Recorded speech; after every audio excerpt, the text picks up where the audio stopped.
Stop scrolling right now, because what I'm about to tell you in the next few minutes could literally put thousands of dollars back in your pocket, money that already belongs to you. The CRA has it, and if you don't claim it before the deadline, they keep it forever.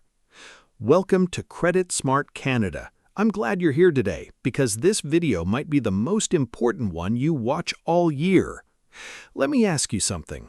When's the last time you felt like the government actually owed you something? Like genuinely owed you? Not a $200 rebate, not a grocery credit that barely covers 2 trips to Loblaws.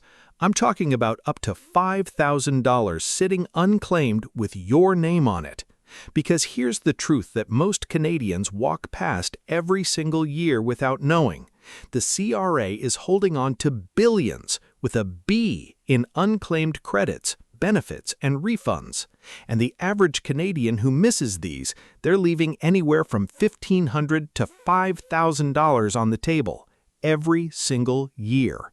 This isn't a loophole. This isn't something shady. This is money the government literally set aside for you through programs that exist specifically to help working Canadians, families, students, people with disabilities, renters, caregivers, and most people just never file for it because nobody told them it existed.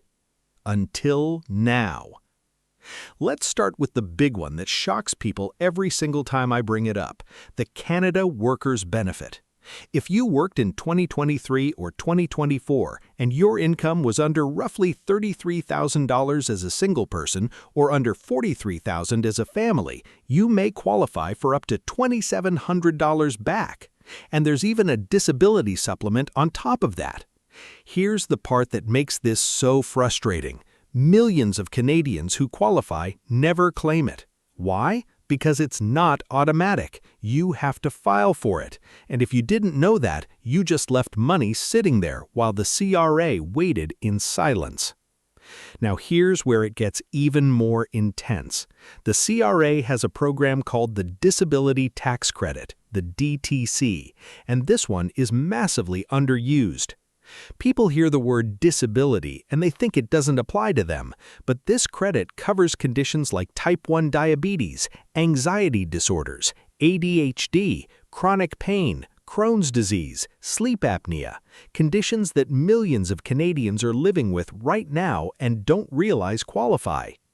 If you get approved, you could receive up to $8,500 in federal credit, but more importantly, once you're approved, you can go back up to 10 years and amend past returns. 10 years, people. That's potentially tens of thousands of dollars in retroactive refunds from the CRA, and almost nobody talks about this. Let me tell you about the medical expense tax credit while we're at it, because this one gets missed constantly. You can claim a huge list of medical expenses, prescriptions, dental work, glasses, physiotherapy, mental health services, fertility treatments, home medical equipment, and reduce your taxable income significantly. The catch? You have to keep your receipts and actually file for it. Most people either throw the receipts away or assume their employer's benefits cover everything. They don't. Whatever your insurance didn't cover, you can likely claim. Start collecting those receipts right now if you haven't been. Now let's talk about something that affects a huge number of Canadians and almost nobody connects it to a tax refund: caregiving. If you supported a spouse, a parent, a child, or another family member who has a physical or mental impairment, you may qualify for the Canada Caregiver Credit. This credit is non-refundable, meaning it reduces your taxes owing, but combined with other credits, it stacks. And if the person you are caring for also qualifies for the disability tax credit, you can potentially claim both. Emphasize, the numbers add up fast. We're talking thousands of dollars that caregivers, people who are already stretched thin financially and emotionally, are leaving unclaimed because the system makes it complicated on purpose. Here's one for the students and recent graduates watching this. The tuition tax credit doesn't expire the year you graduate. If you had unused tuition credits from college or university, you can carry them forward indefinitely or transfer them to a parent or grandparent. A lot of young Canadians who've been out of school for 5 or 6 years have no idea they're still sitting on thousands of dollars in unused credits. Pull up your CRA My Account right now and look at your carry-forward amounts. You might be stunned at what's in there. Now, renters, especially in Ontario, Manitoba, and other provinces with rental assistance programs, you need to be filing your provincial credits every single year. The Ontario Trillium benefit, for example, combines 3 different credits: the Ontario Energy and Property Tax Credit, the Northern Ontario Energy Credit, and the Ontario Sales Tax Credit. If you're renting and you're not claiming this, you are leaving hundreds to over $1,000 per year unclaimed. It's paid monthly once you file, and it's money specifically designed for people who are already paying too much to keep a roof over their heads. Now, I want to pause here because I know some of you were thinking, okay, this sounds great, but my situation is complicated. Maybe you didn't file taxes last year. Maybe you missed a few years. Maybe you're self-employed or you have a mix of income sources and it feels overwhelming. Here's what I need you to understand. The CRA has a voluntary disclosure program. If you haven't filed in years, you can come forward, catch up on your returns, and in many cases avoid penalties. And when you file those back returns, you can claim every benefit and credit you were eligible for going back all the way. People have received refunds of $15,000, $20,000, even more, just from catching up on unfiled returns and claiming what they were always entitled to. Emphasize, the CRA won't come to you. You have to go to them, but when you do, the money is there.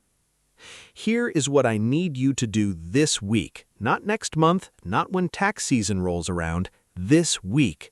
Log in to CRA My Account at canada.ca.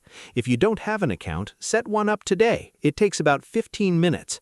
Once you're in, check your Notice of Assessment from last year. Look at your carry-forward credits. Look at your benefit eligibility. If something looks off or unfamiliar, don't just ignore it. Look it up or talk to a tax professional who knows Canadian credits inside and out. And if you've been diagnosed with any medical condition that affects your daily life, please look into the Disability Tax Credit application. The T2201 form is what you need. Have your doctor fill out their section, submit it, and let the CRA review it.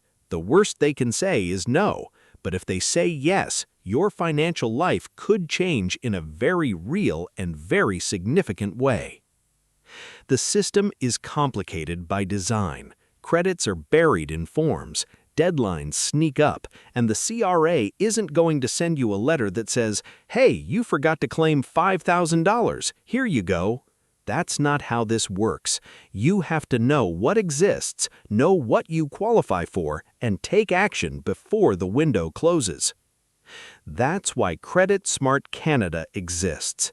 Every week on this channel, we break down exactly this kind of thing. Real money, real strategies, real information for real Canadians who are tired of feeling like the system is always working against them. Because it doesn't have to be. If this video opened your eyes to even one thing you didn't know before, do me a favor, share it with someone you care about, a parent, a sibling, a friend who's been struggling. This information is too important to stay buried. Subscribe to Credit Smart Canada so you never miss another video like this one, and drop a comment below telling me which credit surprised you the most. I read every single one. Don't let the CRA keep what's yours. Go claim it.